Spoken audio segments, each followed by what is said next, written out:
हम ऋषि मुनियों की बात करें या आज कलयुग तक की बात करें तो जो जड़ी बूटियों का जोड़ है ना, उसका कोई तोड़ नहीं है। हाँ, और उस आयुर्वेद पर ऐसा भरोसा है, ये मानते हैं कि इसके कोई साइड इफ़ेक्ट्स नहीं होंगे। आपसे ही समझना चाहूँगी मैं कि आपका जो आयुर्वेद को लेकर पैशन है वो कैसे लगातार बढ़ता गया, आयुर्वेद के लिए कैसे आपका रुझान बढ़ा और वो एक पर्सनल चॉइस से पब्लिक मूवमेंट कैसे बन गया। सबको मेरा प्रणाम। और मैं भी एक राष्ट्रवादी सोच की महिला उद्योजिका हूँ और ये होना हर एक भारतीय के लिए ज़रूरी है। भले आप फौज में हो या न हो, विदाउट यूनिफॉर्म के हम सब फौजी हैं और अगर हम हमारा कर्तव्य निभाएंगे तो भारत पे कोई भी आपत्ति नहीं आ सकती।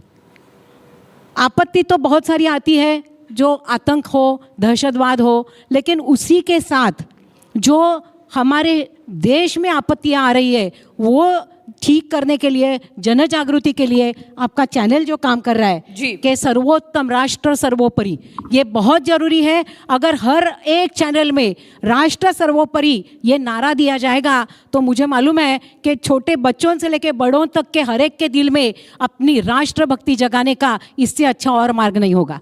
देशभक्ति के लिए जितना फौज में जाना है, बाकी हमारा कर्तव्य करना है, उसी के साथ हमारा आरोग्य भी अच्छा रखना बहुत जरूरी है। जैसे ही हम सोचते हैं कि उम्र हो जाएगी तो हमारे पास बहुत धन होना चाहिए, हेल्थ बैंक बैलेंस होना चाहिए, वैसे ही हेल्थ बैलेंस भी होना जरूरी है, लेकिन वो तो हम रखते नहीं है।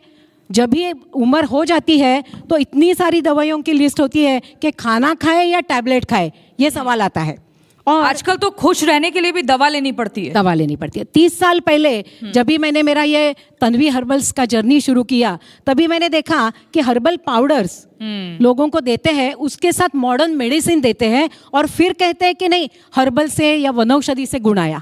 तो मैंने ऐसा सोचा कि आयुर्वेद इतना महान है तो ऐसा क्यों हमें कहना पड़ रहा है, हम सिर्फ हर्बल आयुर्वेदिक देके इंस्टेंट रिजल्ट्स क्यों नहीं दे सकते। और इसके लिए मैंने उसके ऊपर इन्वेंशन किया और मैंने तन्वी सत्व कॉन्सेंट्रेटेड हर्बल एक्सट्रैक्ट की निर्मित की।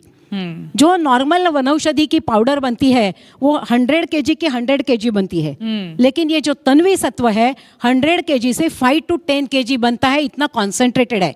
इमीडिएटली ब्लड में डाइजेस्ट हो जाता है और इंस्टेंट रिजल्ट सादी वनौषधि पाउडर से 10 टाइम्स इंस्टेंट रिजल्ट देता है। इसके मैंने ऐसे पार्ट बनाए कि कफवात पित्त कोई भी प्रकृति हो वो व्यक्ति ले तो उसके साथ कोई ज़्यादा डाइट ना करना पड़े और उसका इंस्टेंट रिजल्ट मिले। जैसे कि हेडेक हो रहा है, अगर मैंने आपको दवाई दी और मैंने कहा कि आस्ते आस्ते 4-5 दिन में आपको आराम आएगा, तो आप बोलेंगे आपकी दवाई आपके पास ही रखो, मुझे अभी तकलीफ है तो 10 मिनट में ठीक होना चाहिए। अगर ये मॉडर्न मेडिसिन कर सकती है तो आयुर्वेदा भी कर सकता है। और इसके लिए मैंने सोचा कि सिर्फ हर्बल मेडिसिन से मैं अगर लोगों को रिजल्ट दे पाऊँ तो इससे अच्छा और काम नहीं होगा। और हर्बल तन्वीपैथी मैंने निर्माण की, जिसमें हर एक you name the disease and we have a solution. अच्छा, तो बीमारी हो कौन सी भी, तन्वी हर्बल का उपचार सही, ये पेशेंट्स ने कहा।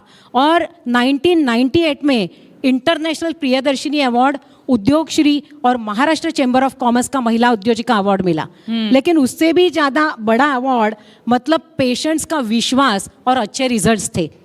और सबसे बड़ी बात यह है कि आजकल लोगों को कड़वे काढ़े, बड़ी बड़ी गोलियां लेना पसंद नहीं है, तो फिर आयुर्वेद उनके जीवन में कैसे लाया जाए, इसके लिए मैंने ये इन्वेंशन किया। और चरक सुश्रुत वाग्भट, इनका जो ज्ञान है 5000 साल पुराना है और मॉडर्न मेडिसिन 200 साल पुराना है। तो हमें हमारी भारतीय संस्कृति का जो आयुर्वेद है उसका भी अभिमान होना चाहिए और जो मेडिसिन जहाँ जरूरी है वहाँ में सभी पैथी का सम्मान करके आगे जाना चाहिए। देखिए, दावा किया जाता है कि जो एलोपैथी दवाइयाँ हैं उससे ऑर्गन्स खराब हो सकते हैं। आप ज़्यादा ले रहे हैं ना, अगर सिरदर्द की गोली भी बार बार ले रहे हैं तो उससे किडनी पर फर्क पड़ सकता है या लिवर पर फर्क पड़ सकता है। लेकिन सभी को अगर मैं यहाँ पर पूछूं किसी से, तो आजकल सबसे ज़्यादा कौन सी ऐसी परेशानी है जो लोगों को परेशान कर रही है? आप में से कोई जवाब दे पाएगा अगर मैं युवाओं से पूछूं? क्योंकि पहले कहा जाता था कि बुजुर्गों को ही बीमारियाँ घेरती हैं, लेकिन आजकल तो छोटे बच्चे को भी हार्ट अटैक आ जाता है। कोई है जो जवाब देगा? हाँ, स्ट्रेस रहता है। एक ने स्ट्रेस बताया, उधर से कोई? डायबिटीज, डायबिटीज, स्ट्रेस, सर आप कुछ बताएंगे? मोहब्बत का आयुर्वेद के पास कोई इलाज है? ये सबसे बड़ी बीमारी हो गई है आज के टाइम में। हाँ, तो दिल का इलाज भी, उस पर भी हम बात करेंगे। और कोई उधर कॉर्नर में? हाँ, ब्लड प्रेशर। इसके अलावा मुझे लगता है मुख्य तौर पे जो युवा में, हाँ कुछ कहना चाह रहे हैं? एंग्जाइटी, एंग्जाइटी, स्ट्रेस, डिप्रेशन, इसने युवाओं को जकड़ लिया है।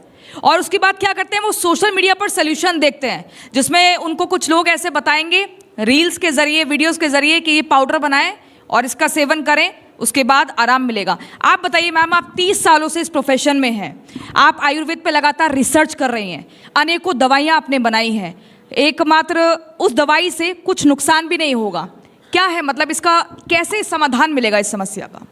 अभी आपने जो जो डिसीजेस बताए हैं, ये सबका कारण हमारा मन है। मन है। बीमारी पहले मन को होती है और फिर शरीर को होती है। अच्छा। जो आगंतुक बीमारी है, जैसे अपघात होता है, वो बात अलग है। वो छोड़ के बाकी सारी बीमारियां पहले मन को होती है। और इसके लिए मन शांत है, मन निर्मल है, तो हेल्थ अच्छी रहेगी। लेकिन हमारा क्या होता है, दूसरा आगे बढ़ रहा है तो उसके पाँव खींचने हैं, दूसरा कुछ अच्छा कर रहा है तो उसके लिए बुरा सोचना है। ये करते करते हम अपना ही बुरा करके बैठने लगे। ये आपने मोटिवेशनल ज्ञान दे दिया यहाँ पर। नहीं, लेकिन आपको मैं आप बताती हूँ। मुझे तन्वी हर्बल्स का बताइए। हाँ, नहीं, लेकिन हाँ। आयुर्वेद में हाँ। कायाकल्प करके एक थेरेपी है। हाँ। वो उसमें कैसे था, एक राजा था, बहुत दुराचारी था। ध्यान से सुनिए कहानी। हाँ, बहुत। एक राजा था, बहुत दुराचारी था। और इतना दुराचारी था, और तभी कायाकल्प उपचार पद्धति होती थी कि 200 साल, 1000 साल आदमी जी सकता था। और तभी ये राजा के ऐसे मन में आया कि मैं दुराचारी हूँ तो मुझे जीना चाहिए 1000 साल। तो उसने एक ऋषि को बुलाया।